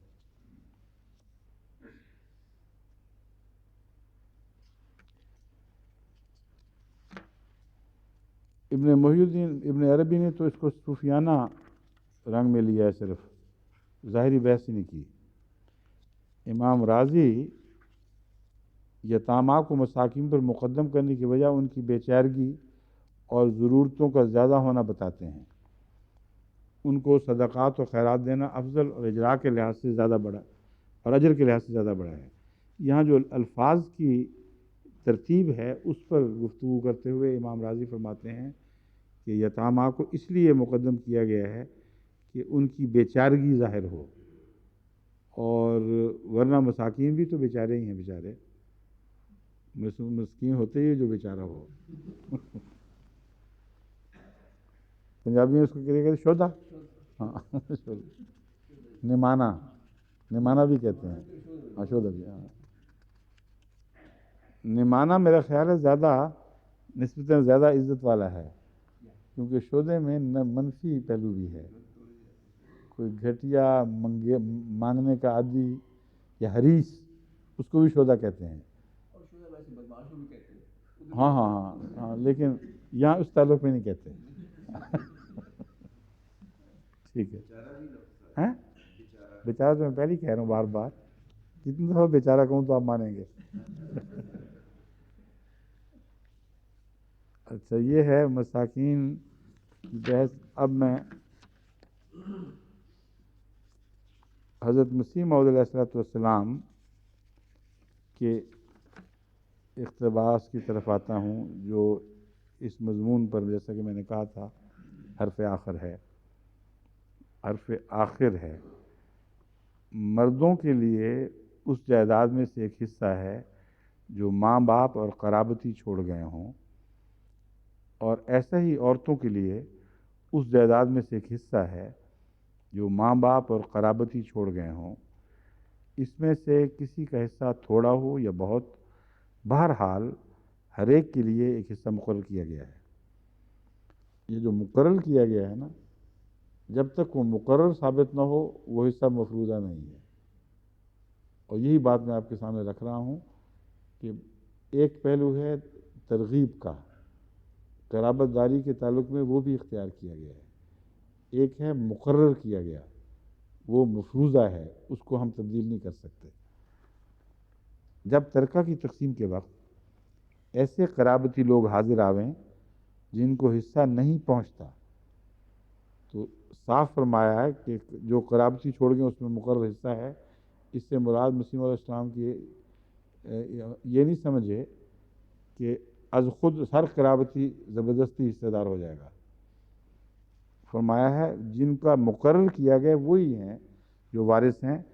ہاں، تقسیم کے وقت ایسے بہت سے قرابتی آ سکتے ہیں جن کے لیے خدا نے کوئی حصہ واضح طور پر مقرر نہ فرمایا ہو، یعنی ان سے اعلیٰ درجے کے وارث موجود ہوں، اس لیے وہ ثانوی حصہ جو ان کے لیے ہے اس سے وہ محروم ہو جاتے ہیں تباً. کیونکہ اعلیٰ کو جب مل گیا تو جو ثانوی ہے وہ از خود اس دائرے سے نکل جاتا ہے. ایسا ہی اگر یتیم اور مسکین بھی تقسیم کے موقع پر آ جاویں تو کچھ اس مال میں سے ان کو دے دو، اور ان سے معقول طور پر پیش آؤ، یعنی نرمی اور خلق کے ساتھ پیش آؤ، اور سخت جواب نہ دو. اور وارثان حقدار کو ڈرنا چاہیے. یہ جو آیت ہے، یہ اگلی آیت ہے جس کے ساتھ حضرت مسیح موعود علیہ السلام نے اس کو جوڑا ہے. اس لیے یہ جو حصہ ہے اس کو بعد میں پھر بیان کریں گے. اب ایک اور بڑی اہم بحث اس میں جو اٹھتی ہے وہ ہے دادا کا ورثہ یتیم بچہ پائے گا کہ نہیں. اب یتیم جس کے متعلق فرمایا گیا اس کو دو، وہاں فرض کے طور پر نہیں فرمایا گیا. یہ فرمایا گیا ہے جن کا مفروض حصہ ہے، مقرر حصہ ہے، وہ پائیں گے، اور یتامہ اور اقربا اور دوسرے جو ہیں ان کو دینا بہتر ہے. اس ضمن میں یہ بحث جو آج کل پاکستان میں بھی بڑے زوروں سے اٹھائی جا رہی ہے، اور جماعت احمدیہ میں بھی کئی مختلف خیال کے لوگ پائے جاتے ہیں، یہ ایسے یتیم کے متعلق ہے جو مرنے والے کا پوتا ہو، یعنی اس کا اپنا بیٹا اس کی زندگی میں فوت ہو جائے تو پھر آپ اس کو وہ جائیداد دیں گے کہ نہیں، یعنی حصے میں شامل کریں گے کہ نہیں. عام طور پر جذباتی سوال اٹھا کر یہ موقف اختیار کیا جاتا ہے کہ بیٹے کا بیٹا ہے، یہ کیسے ہو سکتا ہے کہ باقی بیٹے تو پائیں اور وہ بیٹے محروم رہ جائیں. اس لیے لازماً ہونا چاہیے. قرآن کریم کے بیان میں اگر نہیں آیا تو وہ سمجھتے ہیں قرآن کریم سے گویا کچھ صاف ہو گئی ہے، اور ہمیں انڈر لائن یہ پڑھنا چاہیے.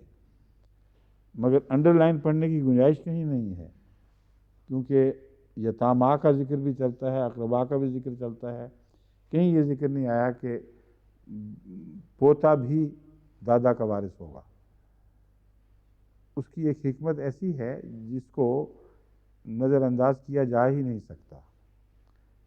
قرآن کریم ہر شخص کو اپنی زندگی میں اپنی جائیداد کا مالک مانتا ہے، اور یہی اصول ہے جو بائبل بھی تسلیم کرتی ہے، اور اس اصول میں کوئی فرق نہیں پڑا۔ ہر شخص اپنی جائیداد کا مالک ہے، وارث تب مالک بننے کا اہل ہوتا ہے جب مالک اٹھ جائے اور ملکیت خدا کو لوٹ جائے،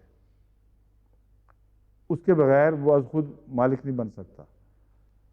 اب وہ شخص جس کا بچہ اس کی زندگی میں فوت ہو جائے، وہ بے مالک بنے فوت ہو گیا، کیونکہ اس نے مالک بننا تھا اپنے باپ کی وفات کے بعد۔ اگر آپ یہ تسلیم کر لیں کہ وہ ابھی بھی مالک ہے، تو باپ کی زندگی میں اولاد کو دخل اندازی کا حق ماننا پڑے گا، اور قرآن اور حدیث میں کہیں بھی اشارتاً بھی باپ کی زندگی میں اولاد کو دخل اندازی کا کوئی حق نہیں ہے، کہیں نہیں دیا گیا۔ باپ خرچ کرتا ہے، باپ سودے کرتا ہے، کہیں امیر غریب بن جاتے ہیں، کہیں غریب امیر ہو جاتے ہیں، کہیں بھی قرآن کریم نے یہ نہیں فرمایا کہ اولاد کا حق ہے اٹھ کھڑی ہو، کہے کہ ہمارا باپ بے وقوف ہے، اس سے چھین لو۔ سوسائٹی کو حق دیا گیا ہے کہ وہ صفحاء سے مال اپنے قبضے میں لیں، لیکن بطور مالک نہیں، بطور امین، بطور قیام۔ تو جہاں تک اولاد کا تعلق ہے، اگر یہ حق ہوتا تو قرآن کریم یہ کہتا کہ صفحاء میں سے اگر ان کے بچے ہوں اور وہ صفی نہ ہوں، تو وہ چونکہ مالک ہیں، ان کا حق ہے کہ وہ چارج لے لیں اور اپنے بوڑھے باپ کو ایک طرف کر دیں۔ یہ کہیں اجازت نہیں ہے۔ بس اصول یہ ہے کہ ہر شخص اپنی جائیداد کا جو خدا نے اسے دی ہے خود مالک ہے، جب تک زندہ ہے اس پہ تصرف کا اختیار رکھتا ہے، سوائے ان چیزوں کے جہاں خدا نے اس کے تصرف کے اختیار کو واضح طور پر محدود فرما دیا ہے۔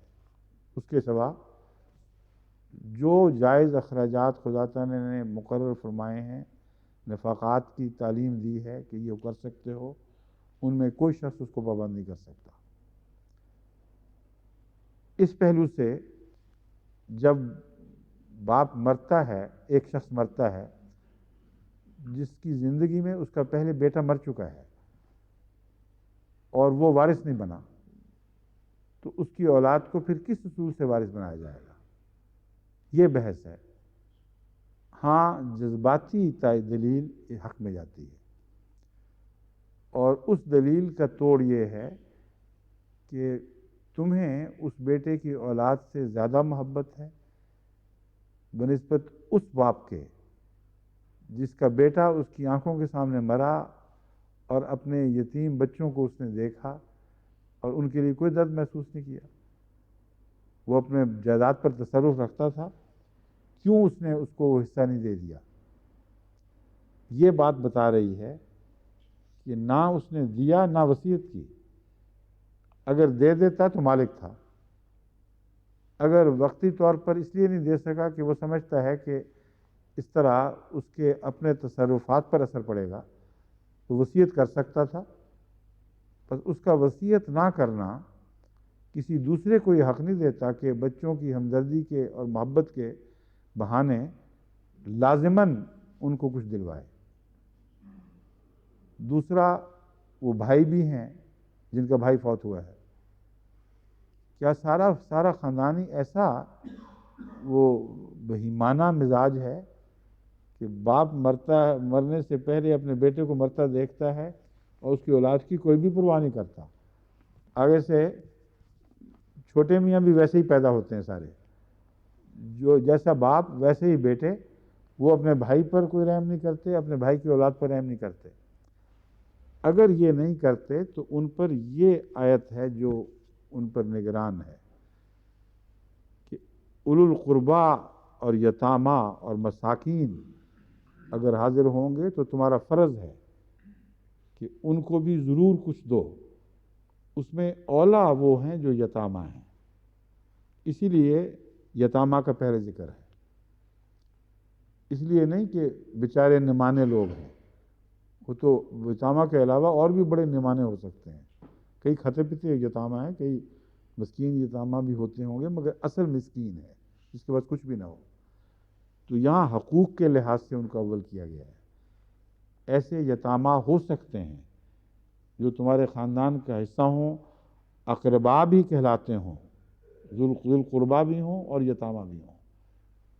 ان کے حق کو نہ بھولنا اور ان سے اچھی بات کہنا, اور جس حد تک تمہیں توفیق ملتی ہے ان کی خدمت, ان کے حقوق ادا کر کے کرنا. حقوق نہیں لفظ فرمایا کیونکہ حقوق قائم ہی نہیں ہوئے, اس لیے بڑی حکمت سے نصیحت کے طور پر ایک معاشرتی خرابی کا ازالہ فرمایا گیا ہے. اور اسی مضمون کو اگلی آیت یوں تقویت دے رہی ہے, وَلْيَخْشَ الَّذِينَ لَوْ تَرَكُوا مِنْ خَلْفِهِمْ ذُرِّيَّةً ضِعَافًا خَافُوا عَلَيْهِمْ فَلْيَتَّقُوا اللَّهَ وَلْيَتَّقُوا قَوْلًا سَدِيدًا وَلْيَقُولُوا قَوْلًا سَدِيدًا. کہ یہ لوگ جن کو نصیحت کی جا رہی ہے اس بات سے ڈریں کہ یہ بھی تو ہو سکتا ہے کہ ایسے حال میں مر جائیں کہ ان کے یتیم بچے بے سہارا رہ جائیں, اور چھوٹی عمر میں مرنے کی وجہ سے ان کا کوئی نگران اور والی وارث نہ رہے, وہ ہر قسم کے حقوق سے محروم رہ جائیں. کیا وہ اپنی اولاد پر خوف نہیں کھائیں گے؟ کیا یہ پسند کرتے ہیں کہ وہ مر جائیں اور ان کے بچے اس طرح رہ جائیں؟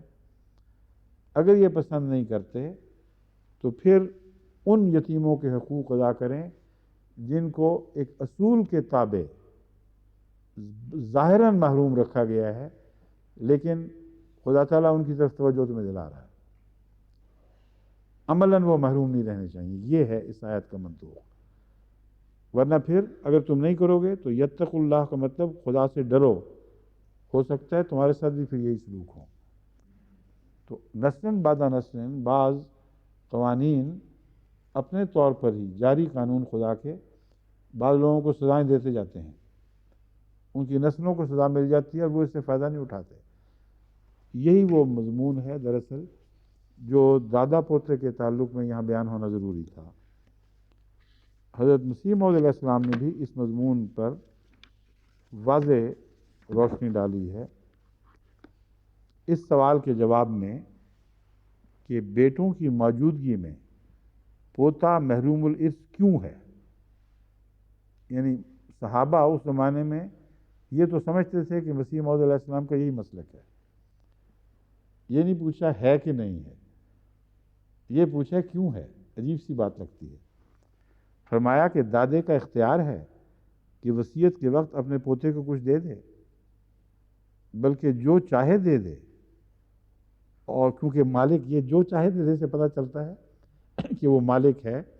اور باپ کے بعد بیٹے وارث قرار دیے گئے کہ تا ترتیب بھی قائم رہے, اور اگر اس طرح نہ کہا جاتا تو پھر ترتیب ہرگز قائم نہ رہتی, کیونکہ پھر لازم آتا ہے کہ پوتے کا بیٹا بھی وارث ہو اور پھر آگے اس کی اولاد ہو تو وہ بھی وارث ہو, اور یہ سلسلہ کہاں تک چلے گا. پھر یہ جو مضمون ہے اس پر حضرت مسیح علیہ السلام نے ایک اشارہ فرما کر اس کی قباحتوں کی طرف بھی اشارہ فرما دیا کہ اس کے یہ کہنے کے نتیجے میں کیا ہونا, یہ کرنے کے نتیجے میں کیا قباحتیں لازم آتی ہیں. اس صورت میں دادے کا کیا گناہ ہے؟ یہ خدا کا قانون ہے اور اس سے حرج نہیں ہوا کرتا, ورنہ اس طرح تو ہم سب آدم کی اولاد ہیں, اور جس قدر سلاطین ہیں وہ بھی آدم کی اولاد ہیں. تو ہم کو چاہیے کہ سب کی سلطنتوں سے حصہ بٹانے کی درخواست کر دیں. وہ مضمون جو آگے چلایا تھا وہ چلا کر ذہن نشین کرا کے پیچھے کی طرف رخ کر دیا ہے. بہت ہی عجیب کلام ہے, حیرت انگیز فصاحت و بلاغت کا مظہر. فرمایا کہ اچھا اب اس کو روکو گے کہاں, پھر آگے نہیں نہ رکے گا. جب آگے دیکھتے ہیں تو یہ کہنے والے کہ پوتوں کو ملنا چاہیے, رکنے کی جگہ پاتے ہی نہیں. وہ جیسا ریڑو پہ بیٹھ کے آدمی اوپر سے نیچے اتر جائے اس طرح کیفیت پیدا ہو جاتی ہے, وہ رک سکتے ہی نہیں. جب یہ کہہ دیا کہ اب نہیں نہ رک سکتے, اب اپنے دادا آدم سے بات کرو. جب آگے نہیں رک سکتے پیچھے کہاں رکو گے؟ تو پھر سلاطین کے سب تم وارث ہو, ورثے کا نظام ہی سارا درمرم ہو جاتا ہے.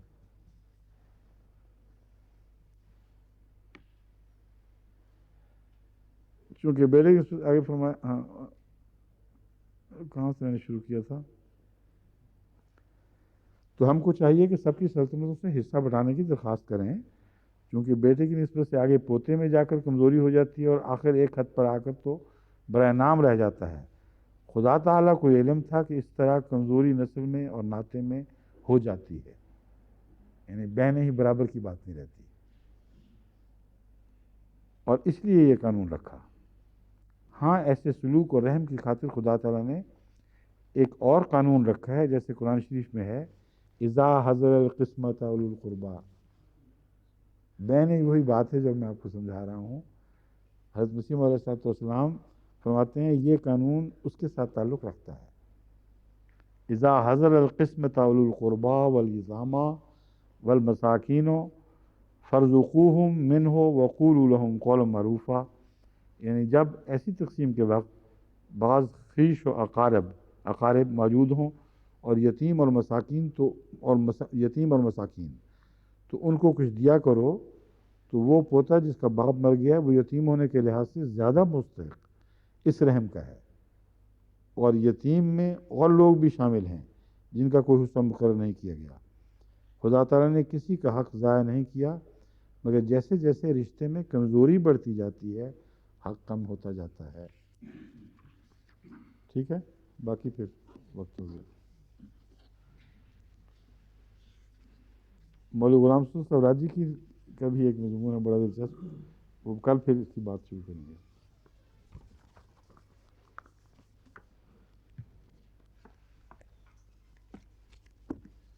یہ لیں گے.